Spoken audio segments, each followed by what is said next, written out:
Yo, it's Trent. I've been saving this one for the last one of the day because it's my favorite. And, save the best for last. And this shit is funny, I promise you. So, I got my friend Nick, right? One of my best friends. I've known Nick since middle school. That's why I'm saying his full name. There's not many people I'll just say their name. I'll say his name. I love Nick. Nick doesn't give a fuck either, you know what I mean? He'll party. He's a good guy. So it was me, him, and then, like I mentioned in the other stories, there's that kid Brandon. He's from Florida, right? And I moved to Florida for a little bit, so there's a connection. You get what I'm saying? Anyways, his friend was in Chicago. And me and Nick were going to Chicago, so we're like, hey, let's meet up. We'll show you around, because he's never been to Chicago, you know? And we're like, we'll show you around some places. We'll walk around. We'll have fun. You know what I'm saying? We'll get high. So I believe we took the train. And, of course, I'm going to bring weed. I remember I had my bowl, and I had this little jar thing that probably had, like, this much worth of, like, bud. Like, I had enough for the day. You know what I'm saying? So we got there, and we were walking around, and if in any major city, but especially Chicago, if you have been in Chicago, from anything Chicago, you know that shit smells like ass.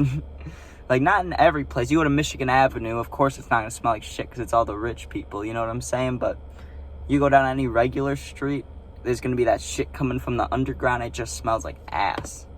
And you're like, damn, man, damn. So anyways, we're walking, right? And I realized, I'm like, shit, I don't have a lighter. How are we going to get high if I don't have a lighter? We need lighters. I just said that so dumb. We need lighter. Jesus. Like caveman. But, so we go into a 7-Eleven. And the guy's like, I think I was 17 at the time, because the guy's like, I won't sell you one. He's some Indian guy. He's like, sorry, buddy, no lighter. I was like, fuck, man. You know, I need this lighter. We need this lighter. He's like, nah. So I was a little surprised. I was like, you'd think they would not give a fuck here, you know? You'd think they would give me a fucking lighter. They would at home. Why wouldn't they here, you know? So, fucking, we're walking around, and we get into this bigger building, kind of just exploring, walking around, trying to show them around. But we'd never been in this building. And there's an elevator, so we're going up by the elevator, and there's this super, and I don't mean to be disrespectful, but there's no other way to put it. There was this homeless dude that was cracked the fuck out, like straight tweaker city. Like, he was bigger, older guy, but he was tweaked the fuck out, had this long Santa beard, and he was like, his eyes were all wild and shit, like sitting there. But you know me, I'm like, this man definitely has a lighter. So I walk up to him, and instead of being like, do you have a lighter I can borrow? This dude's homeless. He's got it rougher than I got it, definitely, you know? I walk up to him, and I'm like, yo, can I buy a lighter from you? You know, help this guy out. You know, he'll probably go use it on, he might go use it on crack, but shit, if that's what he uses it on, you know? But he was like, you need a lighter? You need a lighter? I was like, we do need a lighter. And my friend can vouch for this. This is exactly how this shit went down.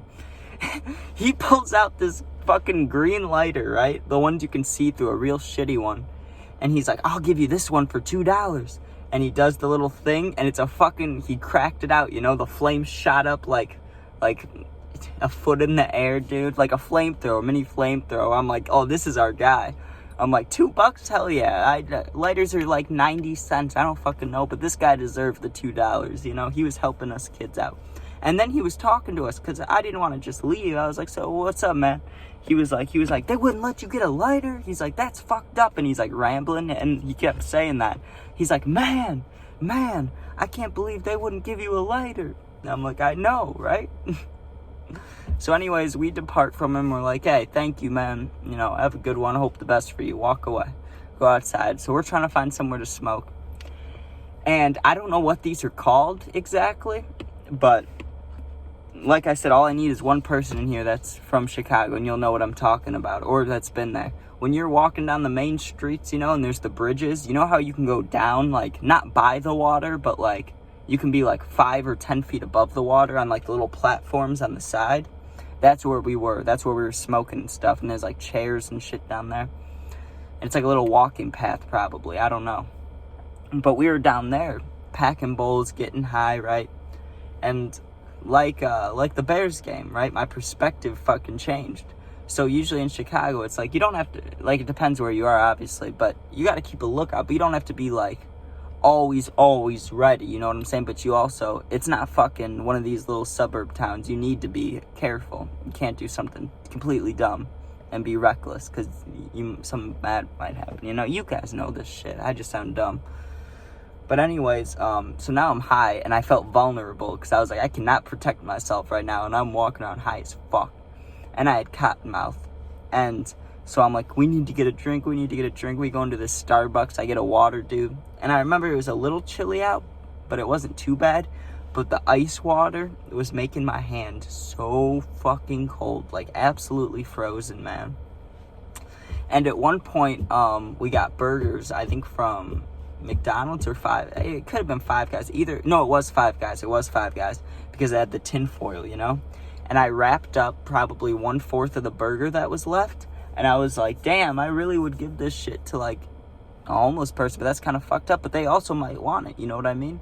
But I didn't see any around, you know? I was like, I'm going to leave this right on this little corner stoop. It looks like a burger, you know? Like, I could throw it away, but what if someone wanted it? Anyways, I left it there, you know what I mean?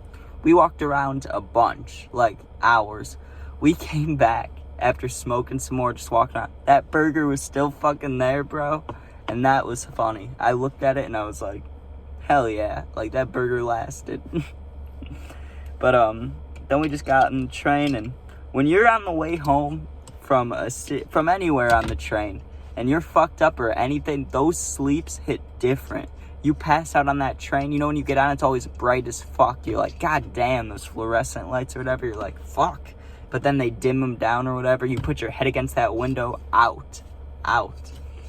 But yeah, being high as fuck in Chicago is definitely fun, but it's also like, I don't know, I felt vulnerable. I felt like if any bad situation were to occur, I would not be ready.